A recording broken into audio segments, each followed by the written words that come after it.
আসসালামু আলাইকুম। আমার আজকের এই ভিডিওটা করার একটা উদ্দেশ্য হচ্ছে, আমার এক ফ্রেন্ড বলছে, ভাইজান আপনি অনেক প্রোগ্রামের অনেক ভিডিও ছাড়েন কিন্তু আপনাকে দেখা যায় না কেন?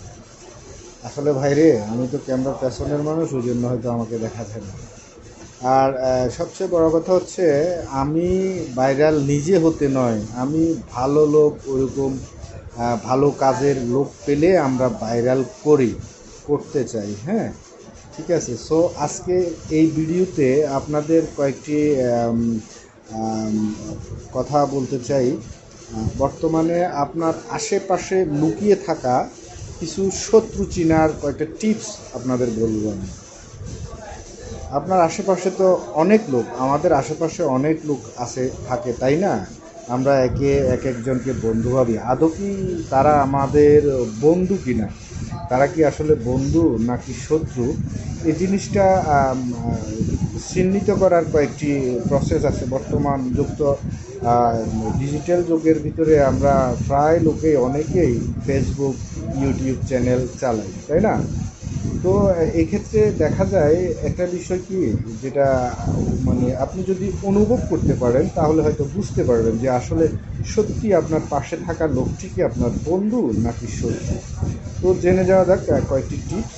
আমি প্রথমে বলতে চাই এটাই, আপনি ফেসবুকে কোনো একটা কিছু আপডেট করলেন বা লোড দিলেন, তো এটা দেখতে আপনার কাছে খুবই সুন্দর, কিন্তু দেখবেন কেউ হিংসামূলক আপনাকে কমেন্ট করছে, কেউ হয়তো বা ভালোবাসার প্রলোভন দেখিয়ে কল করছে বা কমেন্ট করছে। কমেন্টের উপলব্ধিটা কি, ঠিক সেই জিনিসটা দেখে আপনি নিজে শিওর হতে পারেন যে আসলে এই কমেন্টটা করার সিস্টেমটা কি। অনেকে আবার দুষ্টমি করেও করেন, কিন্তু না, এটা যেহেতু একটা পাবলিক ফলোতে যদি সে আপনার সত্যিকারের বন্ধু হয়ে থাকে, তাহলে সে আপনাকে লাইক, কমেন্ট, শেয়ার, সাবস্ক্রাইব অবশ্যই সৌন্দর্য মাধুর্য রেখে করবে, তাই না?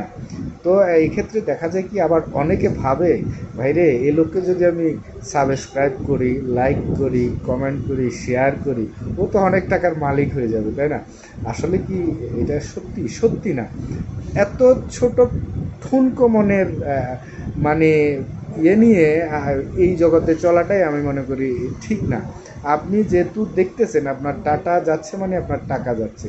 সো আপনার এই টাকাটাকে যদি আপনি কাজে লাগাতে চান, আপনার প্রিয়জনকে আপনি একটা লাইক করতে পারেন, একটা ভালো কমেন্ট করতে পারেন, সাবস্ক্রাইব করতে পারেন, শেয়ার করতে পারেন, তার ভিতরে আপনারও একটা উপকার হয়, আমি মনে করি লাভবান হবেন নিশ্চয়ই। কেন? আপনার ডাটা আপনার টাকা দিয়ে কেন। তো সো আপনি দেখতেছেন সেটাতেও ডাটা যাচ্ছে, আর দেখে লাইক কমেন্ট শেয়ার করেন, সে একই কথা। হ্যাঁ, একই খরচ হচ্ছে। তো তাহলে আপনার একই খরচ দিয়ে যদি আপনি আপনার বন্ধুর মনের ভিতরে যদি একটু সান্ত্বনামূলক কমেন্ট করে যদি ওকে সান্ত্বনা দিতে পারেন, লাইক কমেন্ট শেয়ার সাবস্ক্রাইব করেন, তাহলে তার সাথে আপনার একটা মধুর সম্পর্ক হয়, তাই না? তো সেক্ষেত্রে দেখা যায় কি, অনেকে অনেক বিভ্রান্তিকর কমেন্ট করে থাকেন, অনেকে শত্রুতামূলক কমেন্ট করে থাকেন, হ্যাঁ, অনেকে বন্ধুত্বমূলক কমেন্ট করে থাকেন। তো এই ক্ষেত্রে হয় কি, এটা একটা ক্লিয়ারেন্স পাওয়া যায় কে শত্রু না কে বন্ধু। হ্যাঁ, তো এক্ষেত্রে অনেকে হয়তো এটা অবজারভেশন করে না, আবার অনেকে এটা অবজারভেশন করে। তো আমি অনেক কিছুই দেখেছি। আসলে একটা জিনিস কি, আমরা সহজ জিনিসটা বুঝি না, তাই না? আমরা যদি সহজ জিনিসটা বুঝতাম, তাহলে আমাদের আশেপাশে লুকিয়ে থাকা শত্রুদের সাথে আমরা মিশতাম না, ঠিক আছে? আর আমাদের আশেপাশে থাকা বন্ধুদেরকেও আমরা শত্রু ভাবতাম না। ওই কথাই আছে না, একে যদি নষ্ট করে দশে কষ্ট পায়। আমার কথা হচ্ছে এটাই, নষ্ট একে করলে দশে কেন কষ্ট পাবে? যে নষ্ট করেছে সেই কষ্ট পাবে। আমি অযথা দশকে কষ্ট দিতে চাই না।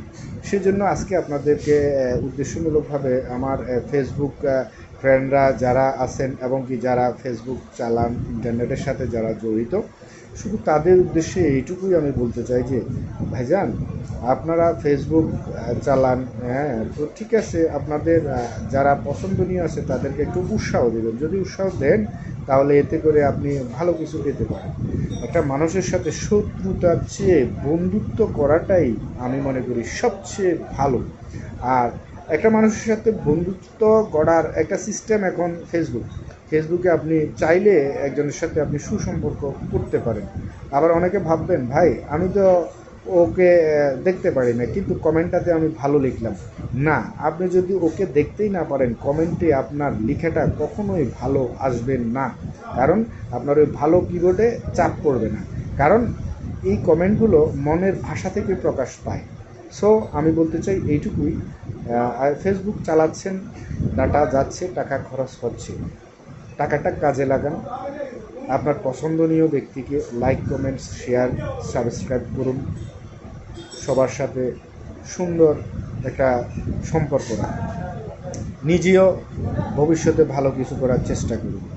মনে রাখবেন, অন্যের ভালো দেখে নিজে যদি হিংসায় জ্বলেন, সারা বছর জ্বলতেই থাকবেন, ভালো তো কিছুই করতে পারবেন না।